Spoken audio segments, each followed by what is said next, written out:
Berbagai jenis kesenjangan terjadi di masa pandemi COVID-19. Pandemi COVID-19 telah memaksa sistem pendidikan melakukan pembelajaran jarak jauh atau PJJ.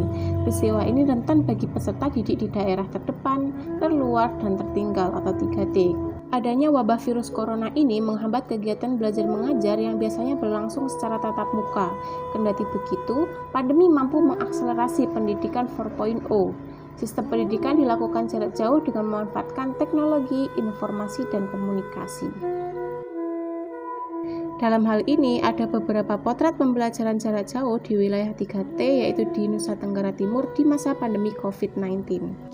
Daerah 3T merupakan daerah tertinggal, terdepan, dan terluar di Indonesia.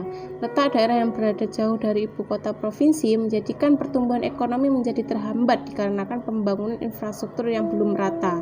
Pendidikan di daerah 3T di masa sebelum pandemi sudah mengalami beberapa kendala.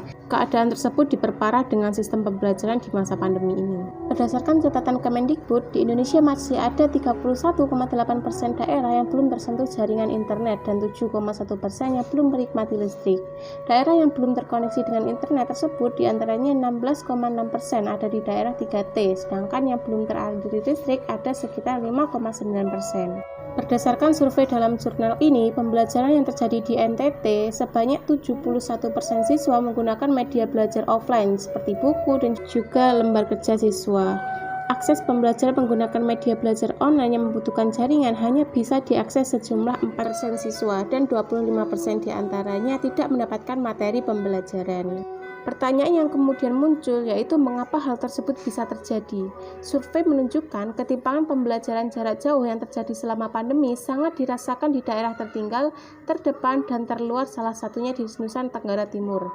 Sistem belajar online saat pandemi COVID-19 di Nusa Tenggara Timur penuh tantangan karena tidak semua wilayah di Nusa Tenggara Timur memiliki jaringan listrik dan internet yang memadai.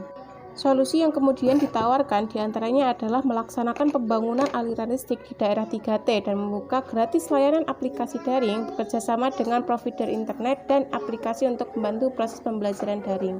Selain itu, perlu dilakukan pematangan persiapan kurikulum dan silabus pembelajaran berbasis daring khususnya di daerah 3T. Pembelajaran jarak jauh di wilayah 3T tidak harus dilaksanakan secara online. Pelaksanaan pembelajaran bisa dilakukan secara luring menggunakan protokol kesehatan yang ada. Materi ini diambil dari Jurnal Pendidikan Analisis Pembelajaran Daring selama pandemi COVID-19 di daerah 3T yang ditulis oleh Ardiang 2021.